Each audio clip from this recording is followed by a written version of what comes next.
Good morning, good afternoon, good evening, wherever you may be across the globe. Welcome to the third webinar of this Culture and Health webinar series for 2020. First of all, I'd like to apologize for starting this stream a little bit late. We unfortunately encountered some technical difficulties, but I hope that you can settle in now and join us for the next hour or so as we discuss the topic of well-being and how culture influences and defines it. My name is Niels Fietje, and I work at the WHO Regional Office for Europe, where I lead a project on the cultural context of health and well-being. The webinar you're about to listen to and hopefully participate in is part of a series which is funded by the Wellcome Trust, and which is the product of a collaboration between WHO Europe, the WHO Collaborating Center on Global Health Histories at the University of York, as well as the WHO Collaborating Center on Culture and Health at the University of Exeter. This webinar series examines important and timely topics at the intersection of health and well-being and culture. It intends to create a kind of forum that brings together experts from the humanities and the social sciences, senior officials from the WHO and other UN agencies and intergovernmental agencies, funders, voices from NGOs, think tanks, and civil society, and of course, the wider public, to exchange ideas and perspectives that explore the social, historical, and cultural contexts of health. During this webinar, our panelists will spend the first approximately 30 minutes making brief opening statements about today's topic, followed by a 30-minute or so discussion, which will include questions from you, our online audience. So if you'd like to ask a question, you should be able to just scroll down on the page where you're viewing this, this stream and enter your question into the box, the Slido box. Or if you prefer, you can open Slido on a separate browser or on your phone, go to www.slido.com and enter the event code #WHOCH, all one word. You'll be able to vote questions up or down, and you'll also be able to ask your questions yourself if you prefer. Please also be aware that we have a questionnaire up on the Slido page, which helps us to evaluate and improve the webinars. Please do take the time to fill this in at the end of the webinar. And if you'd like to be kept informed about the webinars, please also leave your email address so we can get in touch. So that's enough for me for now. It's my pleasure now to introduce Alonso Plau. Alonso is the Chief Science Officer and Vice President of Research Evaluation Learning at the Robert Wood Johnson Foundation, and he will be our moderator for today. Alonso, it's over to you.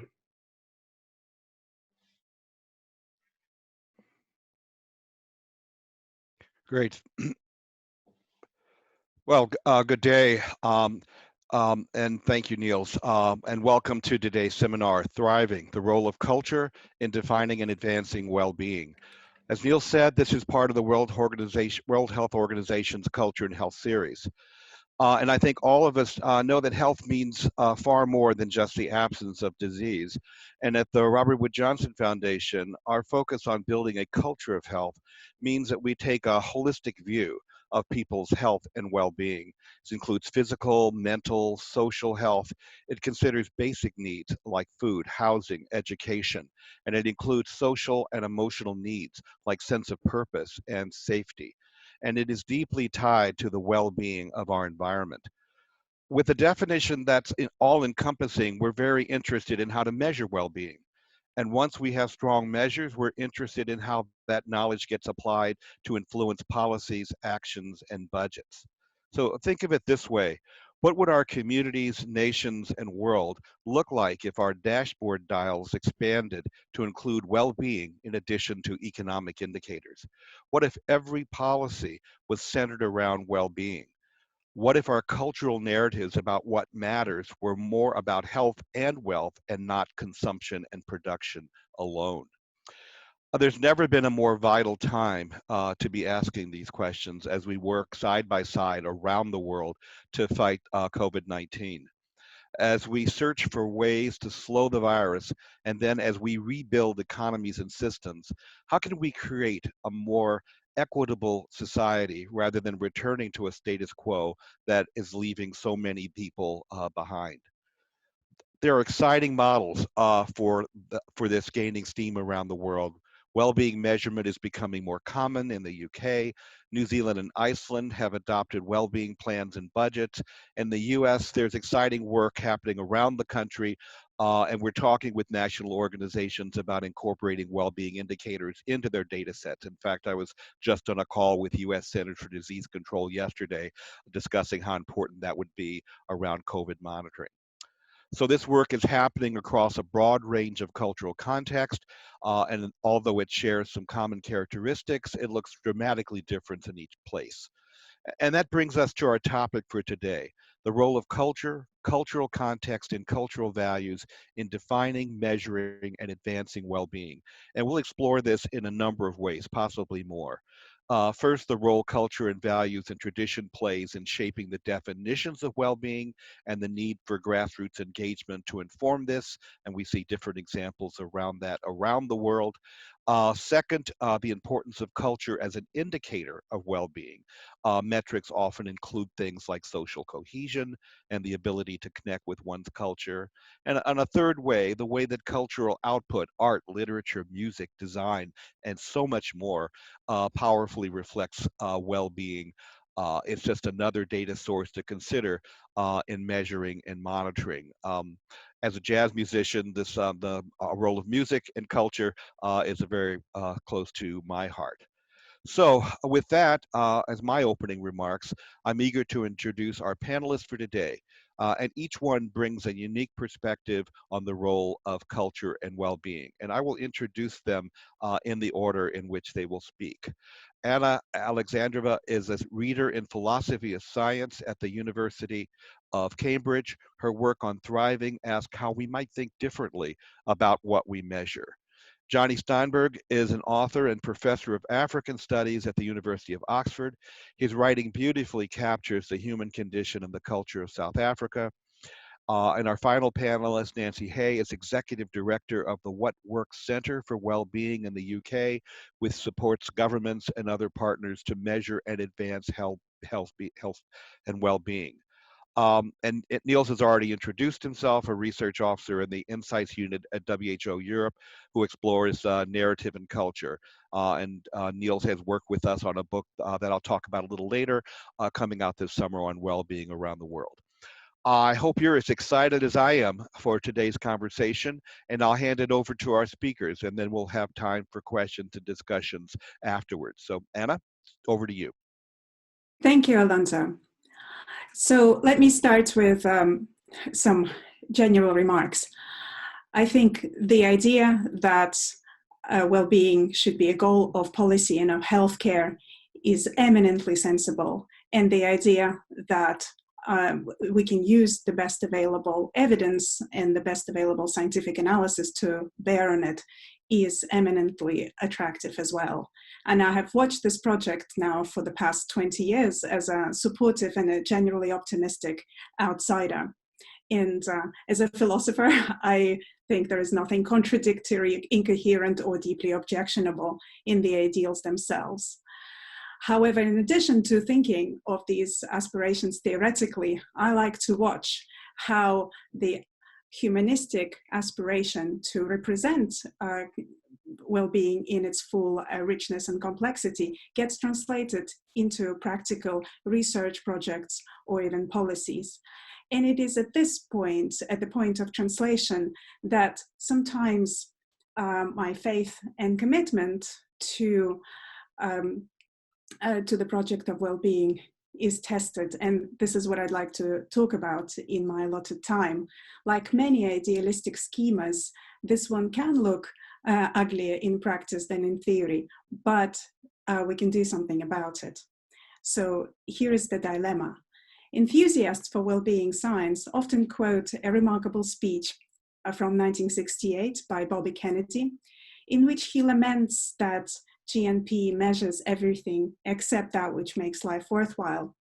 And on the healthcare side, it was precisely this sentiment that drove the patients' rights movement in the 60s and 70s.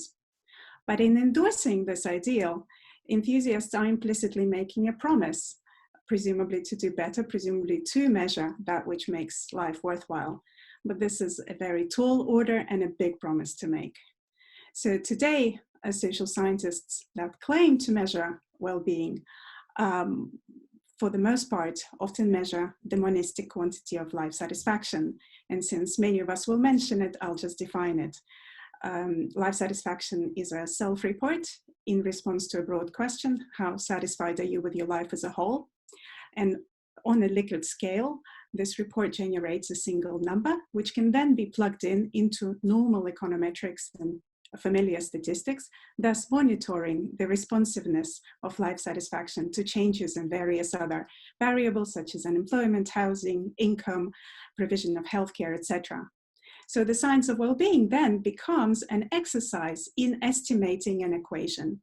On the left-hand side is the quantity represented by life satisfaction, and on the right-hand side is the vector of demographic and socioeconomic variables plucked from available statistics. So on the healthcare side, things can look slightly different. It's the standard health-related quality of life scales, such as EQ5D, that dominate, but the trend is similar. So the idealistic impulse to understand that which makes life worthwhile gets transformed into a practical methodology, which, however, can look simplistic and even shallow. Well-being becomes just one single quantity based on one kind of self-report. Its causes are represented by whatever variables official statistics contain, rather than by best available theory. And the relations between these causes are sometimes even presumed to be stable and universal and transferable across contexts. And this erases vagaries of culture and history. Sometimes researchers give a philosophical justification of well-being, of defining well-being as life satisfaction, and that it is democratic and allows people to define well-being for themselves. But it is a very limited sense of democratic, in the sense that one person, one vote. But it's not democratic in the sense that there is no conversation about with a person about what well-being is to them. And there is no opportunity, except very perfunctory, for people to shape this conversation. So in particular, there is no attempt to do what, say, an anthropologist or a historian would do, which is uncover the local, the specific, the unarticulated meaning of well-being. And in my view, the best justification for this methodology is not that it is somehow the most democratic one, but rather is that it's the most pragmatic one. Its quantitative products can be easily sold to policymakers. Well-being research becomes recognizable to traditional economists and straightforwardly slots into existing practices of cost-benefit analysis. So standardization and simplification become a way of inserting ourselves into a conversation or a debate that otherwise we wouldn't be part of. And I think we have a general lesson here. Many researchers interested in well-being have an idealistic picture of what they're trying to do, to show richness and complexity that is otherwise invisible.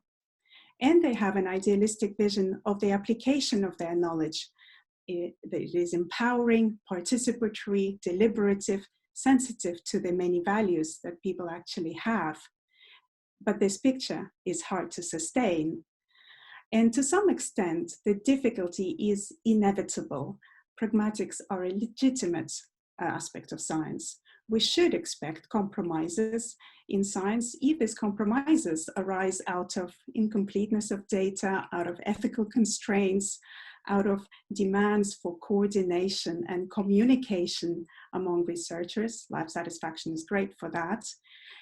Setting impossible standards means no work will ever get done. However, some compromises are driven by perhaps less attractive aspects, such as the desire to fit in within existing structures of authority in research, in governance, in healthcare. And these structures prize single numerical indicators and strong effect sizes above all. And they do give license to ignore that which its favored methods do not pick out. So most importantly, that's my final concern, is that they propose replacements of hard democratic decision-making with technocratic solutions. Let's adopt those policies that buy the maximum amount of QALYs, or the maximum life satisfaction units.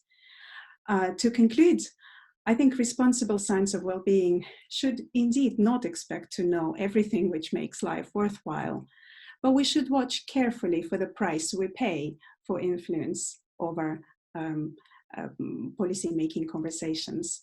And this is why the conversation about narratives and culture, which you're hosting, is very much overdue, and I'm thrilled that you're starting it. Thank you. Great. Thank you, Anna. Let me now turn to our next speaker, Johnny Steinberg. Thanks, Alonso. I guess in a way, what I do is the very opposite of standardization. It's a very long, slow look at the particular. I mean, I write narrative nonfiction books about ordinary people. I generally spend a good year, 2 or 3, very immersively with a person and write a life story, but with particular ends in mind. It's really to look at the arc of a life and what that arc means. And looking at well-being through that lens can, I think, produce interesting and perhaps counterintuitive results. And I thought maybe the best way to go about it would be literally to tell a story, which comes out of a piece of work I did a few years ago in a book called A Man of Good Hope, which is about a Somali man whose name is Asad Abdullahi, who was born in Mogadishu, the capital of Somalia, in 1984.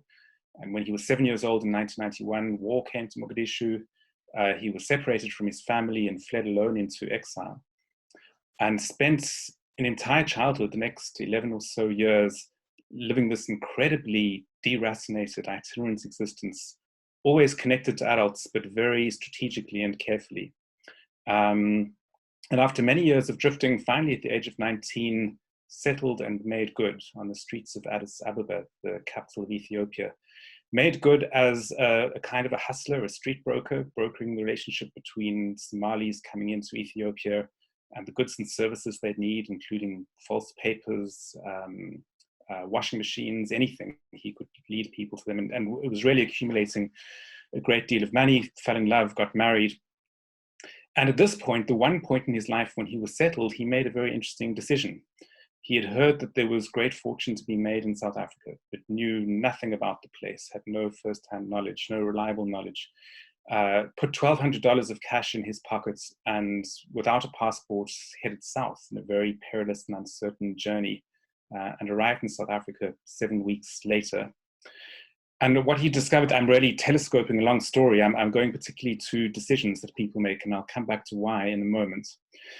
He discovered in South Africa something quite strange and quite dangerous. There were 2 sorts of lives a Somali might live in South Africa.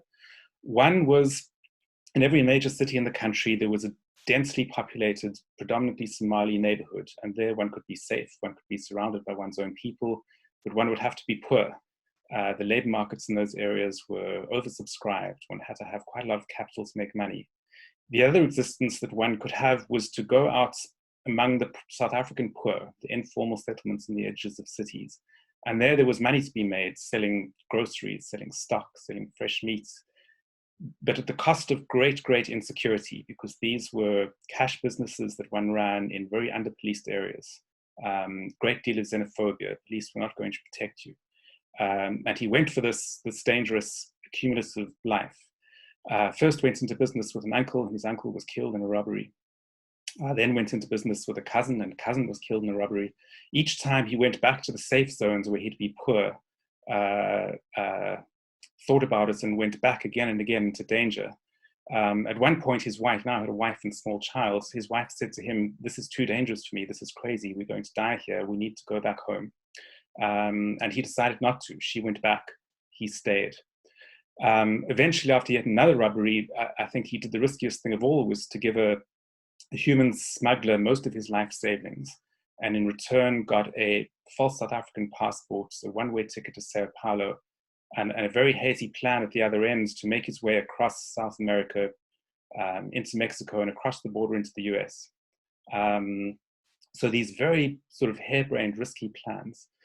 And after spending a great deal of time with Assad, I guess what intrigued me most were these series of decisions across his adult life from the age of 19 into his early 30s to court great risk. And I wanted to explore with him why he did that. And the answers were complicated, but one answer that I settled on that I thought got to some truth of the matter was this. I mean, very interestingly, speaking to Assad about the past, as a Somali, he is very interested in lineage and can reel off the names of the last 27 generations of his family, a real sense of a deep past. I think what comes with a sense of a deep past is also a sense of a very deep future. And one of the things Assad kept saying to me was, I'm going to be on this planet perhaps 70 years. The first 20 I'm finding my feet, the last 10 I'm winding down. What am I going to do with the time in between? And what I want to do with the time in between is really change the course of the history of this lineage that I think about. What will I do that will make those who come after me live lives they would not have lived if I hadn't?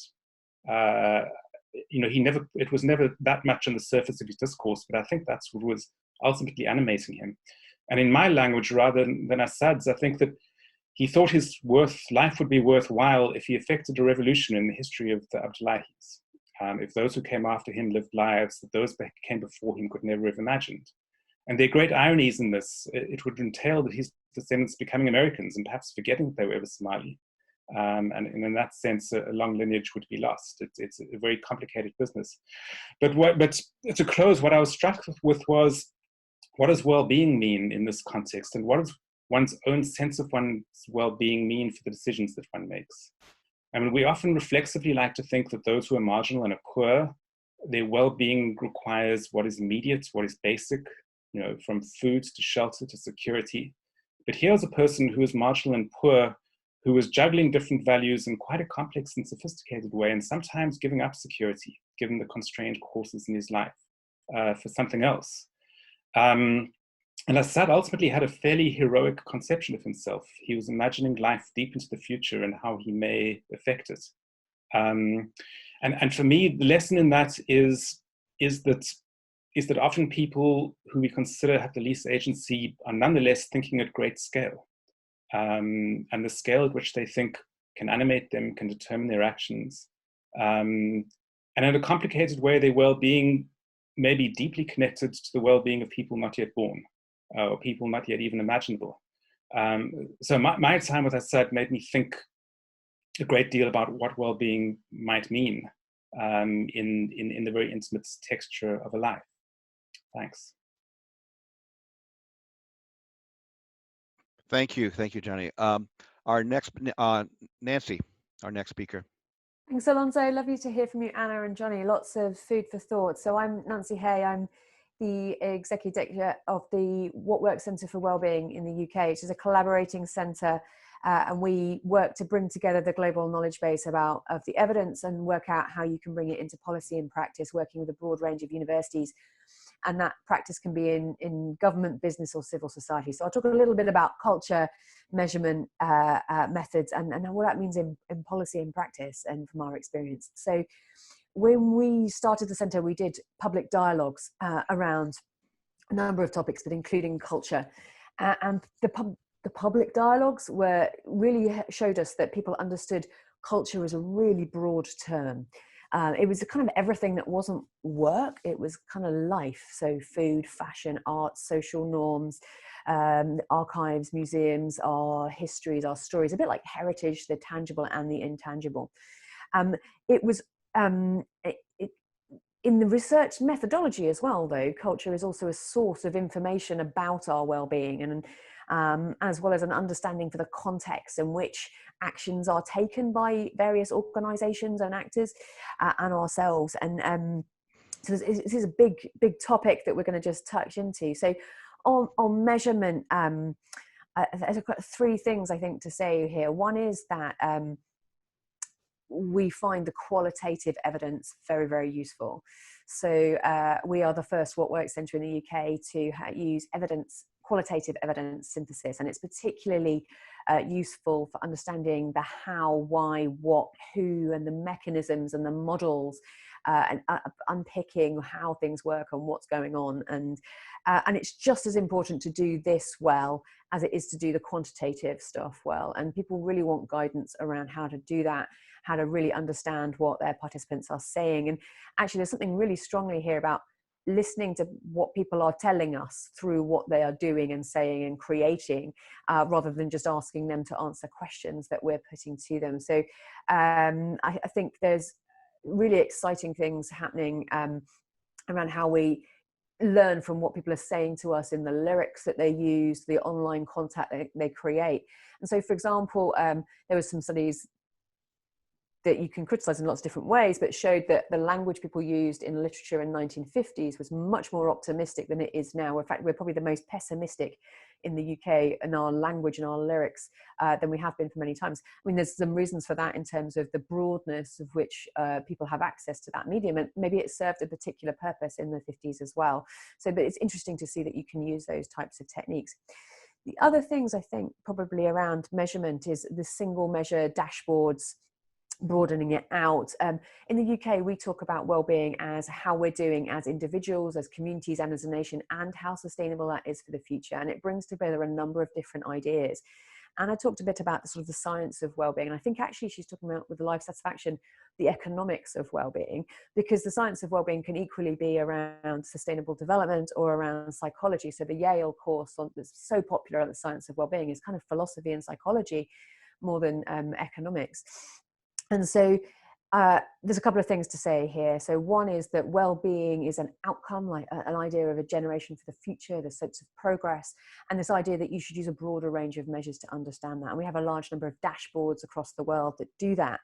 And how you choose what goes into that dashboards are really, really interesting. So one of the roles of life satisfaction and the democratic aspects of it is that some of these dashboards are chosen by some people who chooses what goes into them. And the UK dashboard was built through really extensive consultation for government by 60,000 people, although in 60 million that's not a huge amount, but how we choose it. So life satisfaction can be really useful in working out how you choose what goes in to those, because I've not told you what makes your life worthwhile. You're telling us by your experience of it.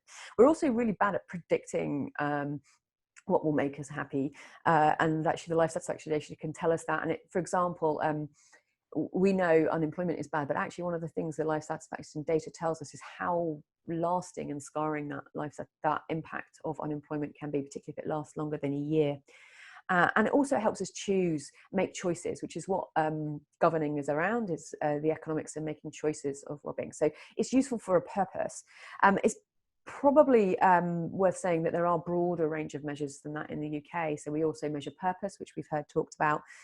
We've also measure mood and anxiety, affect, and there's a broader range of measures used. So it's not the only one. So they're useful for different purposes.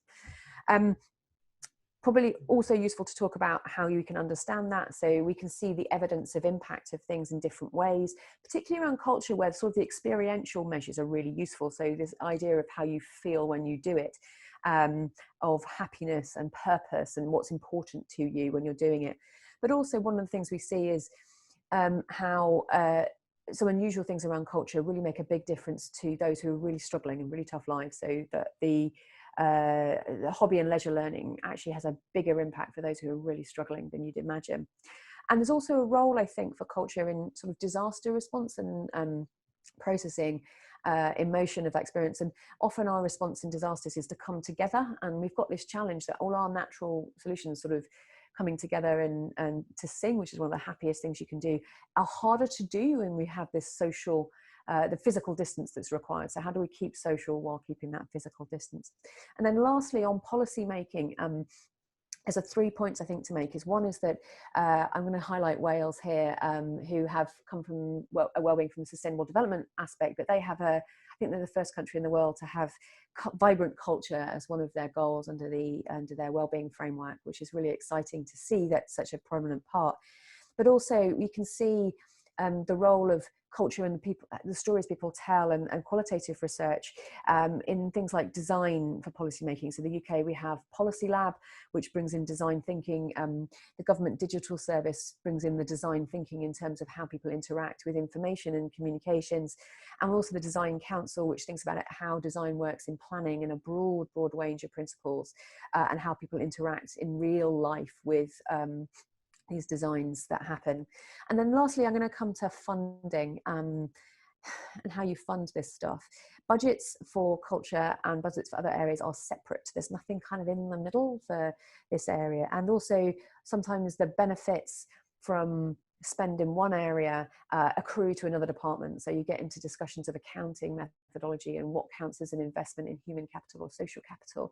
And the culture capital is kind of part of that. But also I think there's a risk right now that we cut the culture because it's not seen as essential. And there are some short-term effects in terms of how we deal with the disaster, but also longer-term effects. So we've seen that participation in schools is important. If you leave that just to the family, it means that people just don't do it. And there's a long-term impact. I think in France, they've cut some of the cultural education, and it just means that choirs and bands and things don't exist. Those cultural arts activities don't happen 20 years later. And I think that has implications for the jobs and the economy. So you can see, and the equality of access to those jobs and those professions that require perhaps a little bit more support.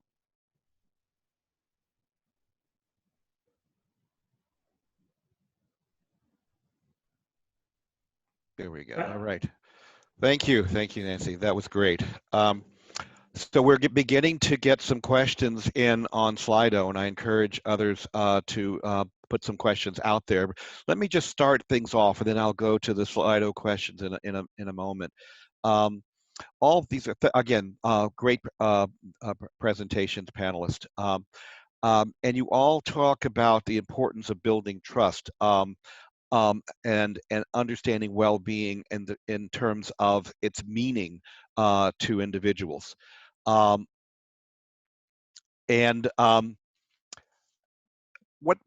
do we need to think about the importance of trust and incorporating people's values, experience, culture into what we think about as a well-being approach, so that our public dialogue, our metrics are meaningful, and we do that through grassroots engagement and incorporating a variety of perspectives. I'll just toss that out to the group as a whole. Who wants to take the first response to that?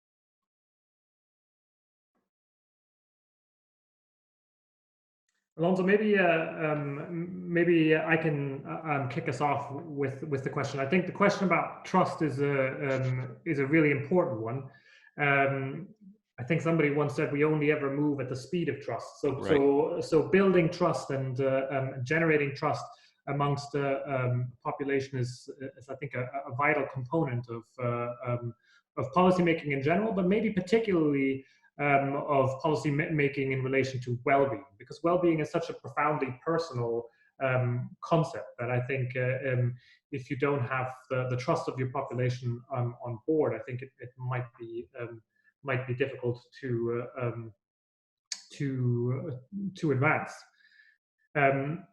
And I think the other question, I mean, embedded in the question that you asked is one around grassroots, gaining the trust through letting people participate. And I think Nancy gave us some really interesting examples of participation in the consultation that were had when the wellbeing framework in the UK was established. I think those aspects are incredibly vital when it comes to establishing wellbeing frameworks. Not all countries that have well-being frameworks have that kind of level of deep engagement with the public. So I think it's something worth highlighting and building on.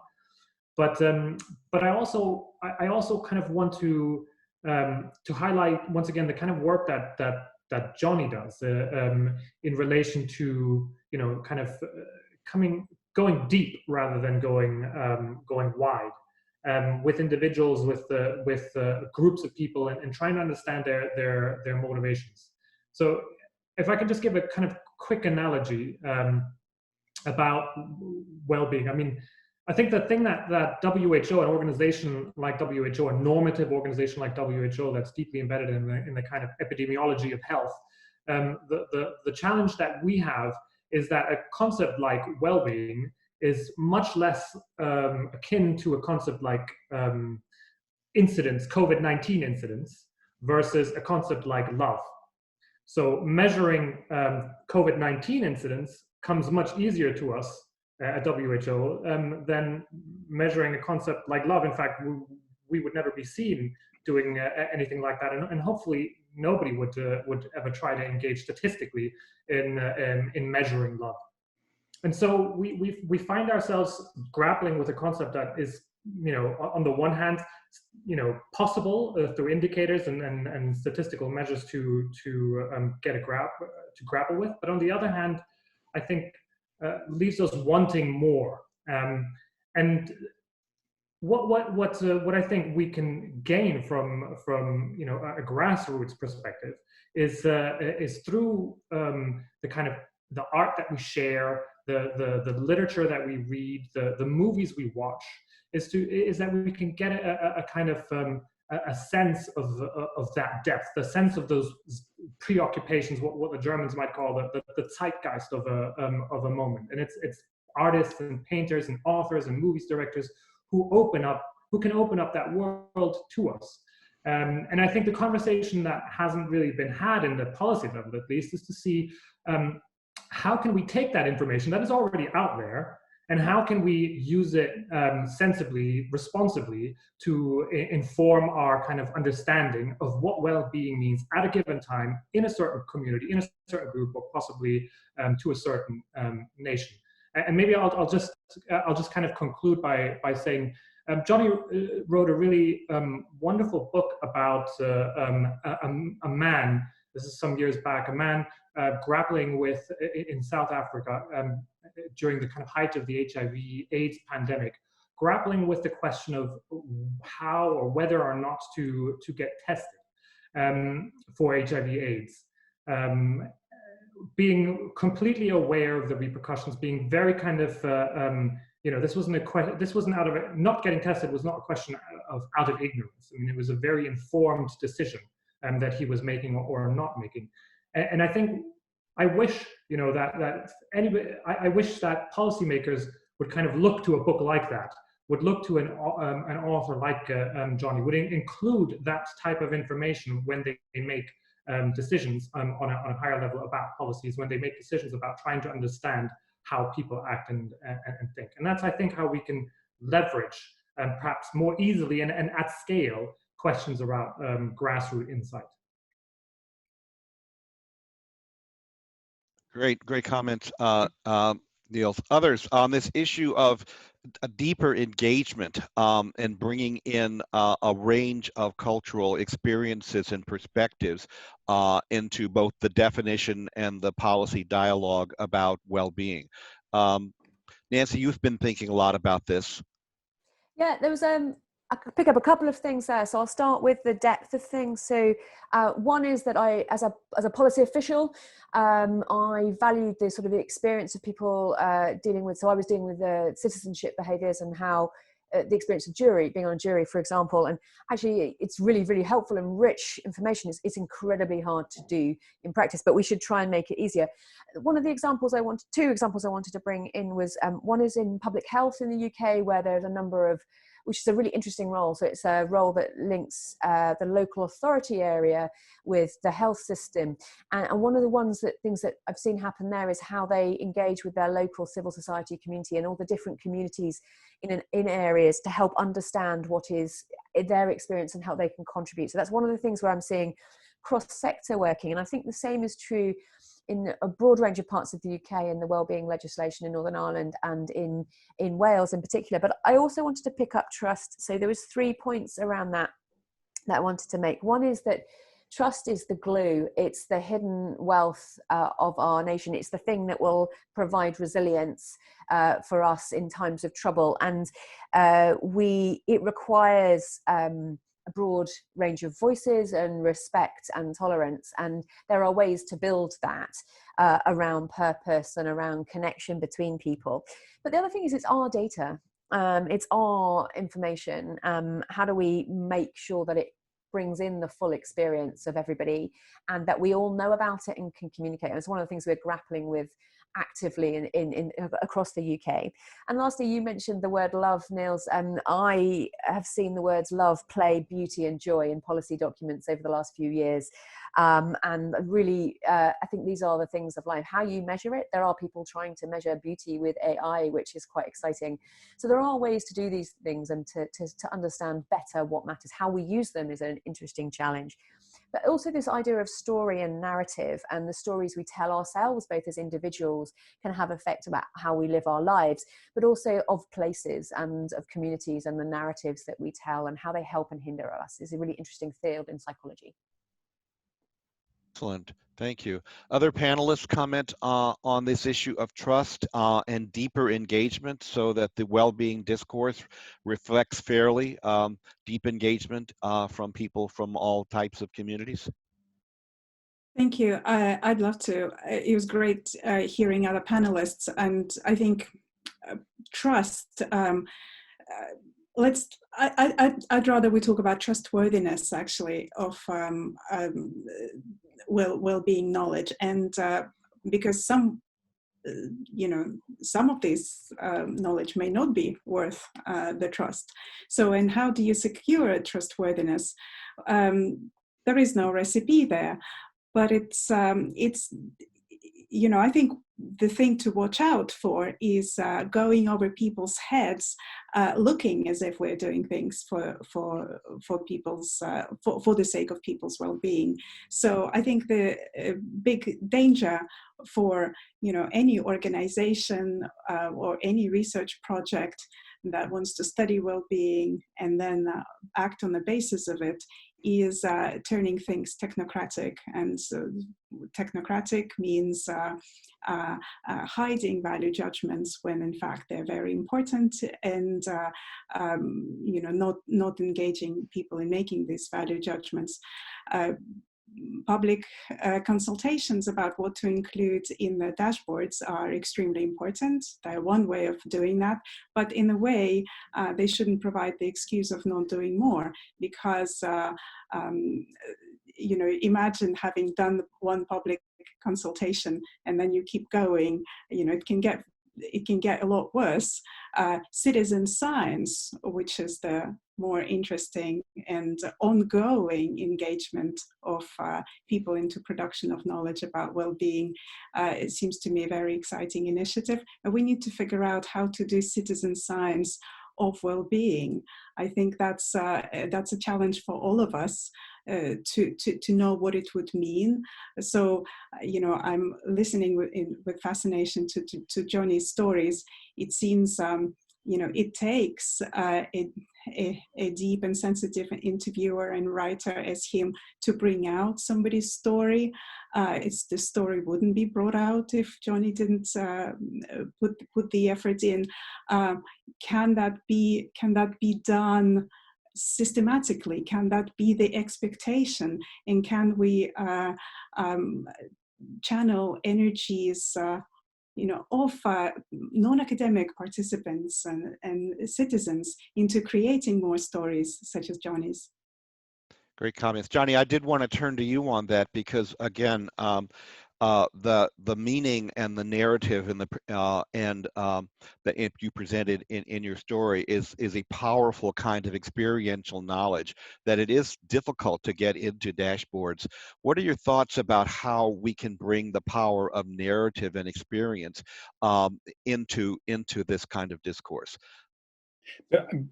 Can I briefly turn to trust before getting there? You can turn to you can do it whatever Right. sequence you'd like. Thanks, Alonso. I mean, while you were asking the question about trust, I mean, what immediately was triggered in my thoughts is now, and I think that for certain countries, whether they get through COVID-19 in one piece depends above all else on the extent to which public institutions can garner trust and learn to do so very quickly.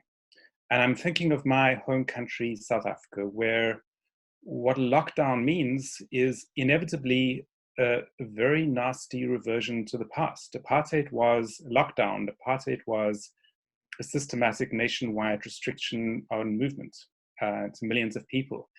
And it's inevitable that when a country goes into an emergency lockdown, it does go back into its past. And the great danger is that South African security services and the poor get locked into an old relationship. There's something almost instinctive about that happening. And it's an enormous, enormous danger. And what's required is a degree of sophistication on the part of police officers, army, and others to understand that people are being locked down, but also need to be listened to. State officials who never have before have to begin to understand the nuances of an ecology of urban life, about how people move around, how people survive, and facilitate that movement, facilitate that survival while also playing a coercive role. It's massively difficult. It requires a degree of sophistication the people who manage those institutions have never had to deal with before. And I think that leads to your second question, which is one way to sensitize public leaders is through narrative, and it can't do so systematically, and it can't do so in any transparent way. This may sound like an overly soft point to make, but if one, people in public policy dealing with vast numbers of people, forget the particular and forget the human, particularly in an emergency like this.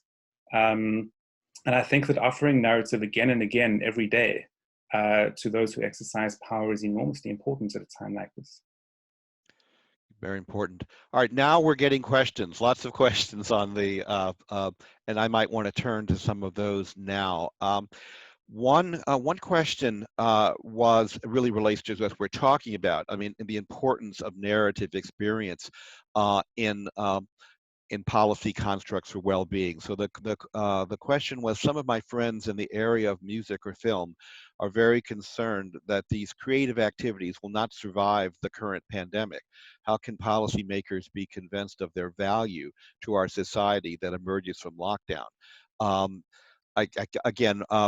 We're at a point where some commentators believe that we will find more connectedness and togetherness by the collective work we have done to protect each other from the virus, but there are other pathways that could limit our abilities in the long run to both value that and incorporate policies that allow us to understand the importance of those creative activities, and how we actually socially construct those creative activities in a post-COVID world, or the next stage of this. Comments from the panel about that question? Well, I think that there's no doubt that people are going to want to hear stories, perhaps more urgently now than ever. I think that they become more vital and more. People are craving stories. I guess the big question is, who's going to tell those stories? What's likely to happen in post-COVID economies is a great deal of concentration of wealth, of power, and of the capacity to tell stories. And whether it's only the Netflixes telling the stories, or whether it's other people too, depends entirely on government policy around the world. In the cultural sector, much of the cultural sector is on a precipice. It's small companies. It relies on constant income. A lot of it is debt fueled.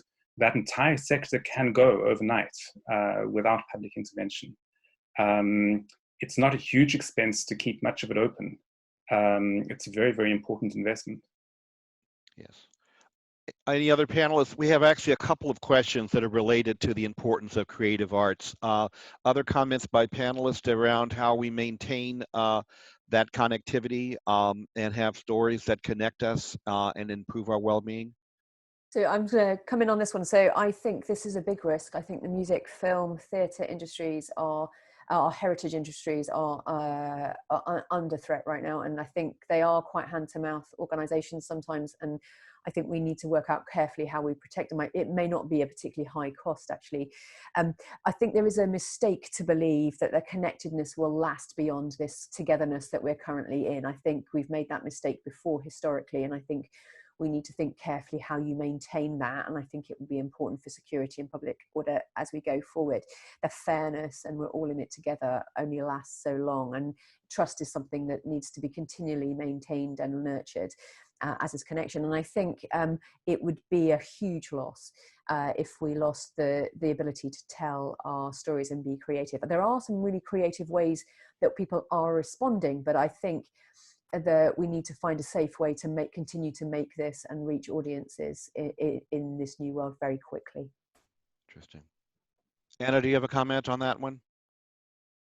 I think Niels had one, but I'll have a brief one. I think for social sciences, the challenge is to reconceive qualitative methods for the age of isolation. I see a lot of my colleagues in anthropology, history, area studies working very hard to think about what it would mean to give their informants, their subjects, their people voices. And I think, I hope their energies can be channeled in that direction. Although, of course, these very anthropologists and historians are also in great danger of being left behind with, the emphasis on, the basics. Niels, did you have a comment on that? Yeah, I mean, I would say one of the big strengths, but also one of the kind of inherent weaknesses, perhaps, of the arts and the artistic expression is that it's kind of primal. It's something that is, unless it's actively repressed, is almost impossible to subdue. So I think often we kind of, or on a policy level, we forget to actively support those kind of endeavors because we figure they're going to happen anyway. And I think that can be a real challenge. I think it's also incumbent on kind of organizations, regardless of what their primary focus is, to understand that we live in a complex, multi-sectoral, cross-disciplinary world, and that in order to make effective progress, we have to kind of work together. And I think at WHO, that's certainly what we're trying to do. We're trying to work across sectors, where we're trying to work across kind of divisions and interest groups. And we very much see the arts as something that has very strong potential benefits for health. And so we just recently published an evidence review on how the arts can be beneficial for health in relation to health questions, whether they're kind of mental health or physical health or well-being. And I think that's an important statement to make for WHO, to kind of recognize the fact that these activities, even though they're on the face of it not at all health related, or at least not on the face of it relevant to an organization like WHO, in practice they actually are profoundly important. Very. Niels, how are we doing on time? I think we've got about 10 more minutes. Okay, good. With the bit of a delay, I was a little off in my timekeeping metric. I'm going to turn to another one of the questions because we're talking about health, but in most of our countries, health is pretty much captured by our medical care systems, our illness care systems. And one of the questions is the promotion of health and prevention of death is at the heart of the medical endeavor, but sometimes at the cost of well-being, end-of-life care, retirement homes, perhaps too much of a end-stage disease focus rather than a well-being focus. How can we address and how can we incorporate more of a value of well-being in these medical settings?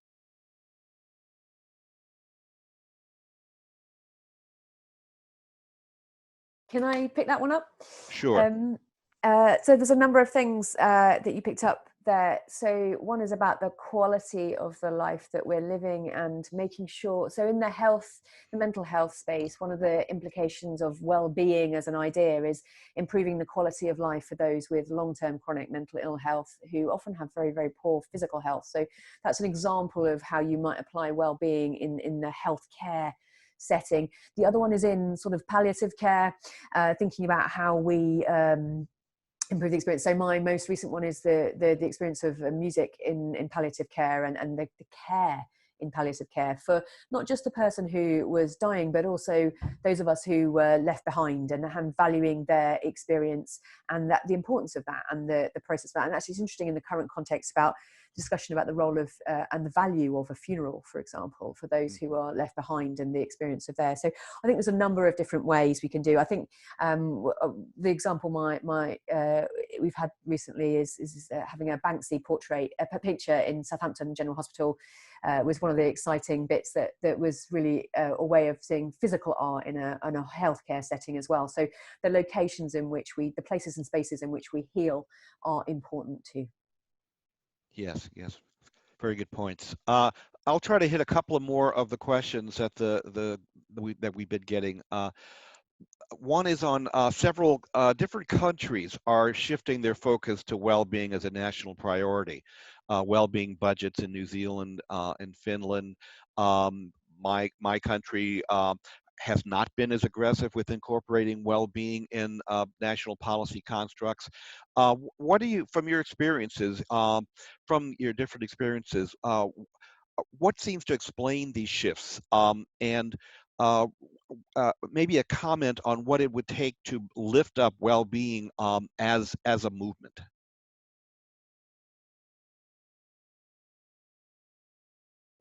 May I comment here? Oh, all right, Anna, good. Go ahead. The questioner very wisely notes the great variety in how well-being agenda managed to make inroads in different political systems. I think this is, the UK is an interesting case where 10 years ago we had well-being people right in the cabinet, and then in the US is also another example. Well-being advocates used to be in the White House, and of course they're not there anymore. And I think what happens when well-being loses its positions at the very height of political power is not that it loses necessarily its voice. I think lots of people have been holding out a candle for it in other ways.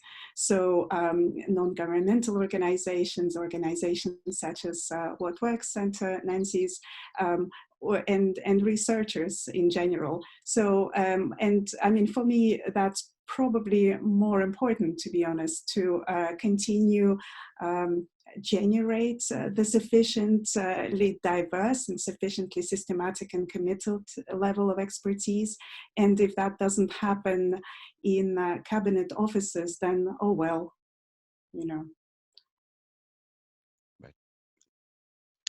I think as we're getting toward the end of time, I'd like to give each panelist an opportunity for some concluding comments on any of these issues. Again, when I'm looking across all the questions, there are both some important methodological questions about how we can improve our well-being metrics to reflect the kind of diversity of experience and culture that we've been talking about, and I know we'll be able to answer some of those after this presentation. But when looking at the questions, much concern as we would all expect around what does the global COVID experience, how is that going to shape possibilities for well-being in the way that we have described it? That is democratic, participative, deep engagement, respecting narrative, respecting populations, understanding of indigenous traditions. So maybe a minute or so of your comments on the challenges ahead in this next phase of COVID for well-being. And I'll just start in the sequence of the presenters. Anna? Well, very simply for me, the challenge is to make sure that what counts as well-being science, as Nancy was saying, is much broader than what we hear, well-being economics or well-being psychology. I think good well-being science is a maximally inclusive mixed method enterprise. And I think it's very exciting that anthropologists are now waking up and contributing more and more to ethnographic conceptions of well-being. I think stories such as Johnny's and methodologies such as Johnny's need to become not just examples, they need to become active, teachable methods. So for me, the biggest challenge now is to foster against many trends of territoriality in a research world, a genuine diversity in models of what it means to study well-being. Great. Johnny, final comments from you? You know, I think this question is going to play itself out so very differently in different parts of the world. Africa is going to come out poorer than it is. There's no question about that. My country, South Africa, is going to be debt distressed for the first time in its existence, which is going to be a very difficult threshold to cross. I think one of the consequences is that GDP growth is going to become even more fetishized, even more of the great quest than it ever has been before. And yet at the same time, I think it's going to become apparent that so many more people will only survive through distribution and not through wage work. There's going to be extraordinary unemployment levels, and that's going to have to force people to look at well-being in quite different ways, look at the relationship between well-being and economy in novel ways, but in very, very straitened and very difficult circumstances. So certainly in sub-Saharan Africa, the politics of well-being, there are very tough and difficult times ahead, but perhaps also very creative times. Nancy? I think this, we've been using the phrase build back better, and I think there is definitely an opportunity to try and keep and accelerate some of the positive aspects of what we've seen over the last 2-3 months. But there are things that we'll need to mitigate. I think one of the things we will have noticed and we'll need to keep hold of and remember are those things that we did notice that what mattered as we took everything away really quickly. One of the big things we'll notice is we basically shut down our connection economy. And how important our social connection is.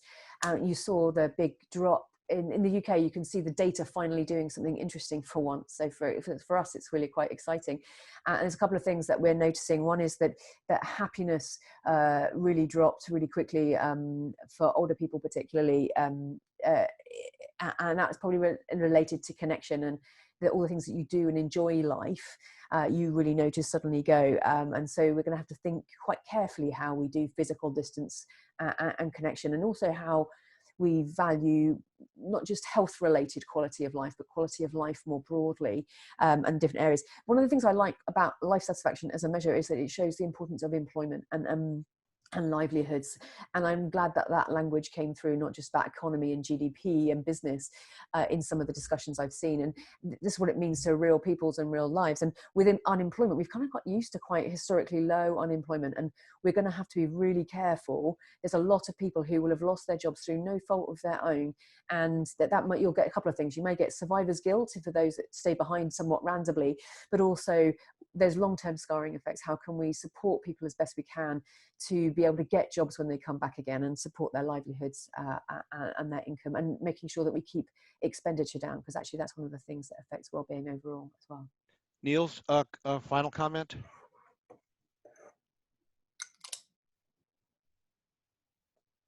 You're muted. Sorry, rookie error. Thanks, Alonso.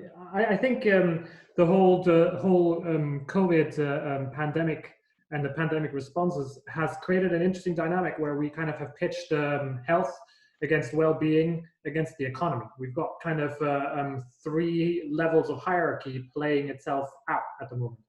And at the moment, we've prioritized health. So we've told people to stay at home, to self-isolate.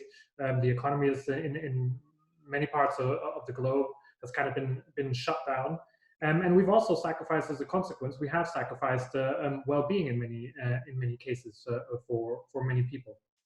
And I think as we re-emerge from this, it'll be interesting to kind of examine how the various, whether or not we have in fact reconfigured our kind of hierarchies, or whether there's perhaps less of a hierarchy, or whether, as Johnny suggested, there might be a kind of a slight rebound effect, and things might become even more challenging. On a personal level, on a kind of policy level in relation to well-being, when we started out having these conversations as panel members before we had this the live broadcast version of it, we were kind of, we were saying, well, I think Nancy was saying, well, don't look at me as the quantitative person. We're also interested in qualitative information, and I think I have that very same perspective. I think it's incredibly important to have a whole range of methods and research tools available in order to do something worthwhile with well-being. But what I do see on a practical level in many organizations, including to some extent the OECD and certainly WHO and other places, is that the qualitative component of well-being really doesn't get much of a look in, and that's partly because the people at those organizations don't know exactly how to ask people to who have that specialist interest. They don't know how to ask them, or they don't know who to ask. But it's also because of what Anna has said, that some of those academics are only beginning to now wake up to the fact that they can actually contribute to the conversation. And in fact, I would say many have not woken up to that reality yet. So I'm very keen for more academics from history, from literature, from cultural studies, journalists, artists, writers like Johnny, to feel that they can be part of this conversation, and that they should be part of this conversation. And then conversely, for people like myself and institutions like the one that I work for, to welcome them in. Great comments. Now, it's been a great discussion today. And I just to kind of conclude, I mean, we sometimes get captured by false dichotomies in our metrics, quantitative versus qualitative, currently, and the dynamics happening in our country, the false dichotomy of health versus economy. I think if we've learned anything from our thinking about well-being and how to promote the public good in the best way, it is always about some balance and dynamic, informed by the diversity of experience and context of all members of our society. I think we have discussed today, and certainly with COVID front and center in our mind, how important it is for us to move past false dichotomies and to have very innovative and eclectic and wide-ranging and deeply rooted discourse to help connect us around well-being, so it's reflected in our day-to-day lives and our national policies. So again, thank you for all the questions, the ones we didn't get to. We will get to and answer those online. Please try to fill out the evaluation form on Slido, which is on the poll tab, and leave your email. Members of the panel will answer your questions. I want to thank Anna, Johnny, Nancy, and Niels for your thoughtful and illuminating contributions, and everybody that joined in. You'll also see on the page on the poll tab that there is a link for you to get the book that we're publishing with Oxford University Press, with insights around the world on how to advance well-being, and we will send you a copy of that book for free when it is available in July. So again, thanks to everybody, and Niels, I think that will conclude the session. Okay, thank you everybody. Have a good day. Thank you.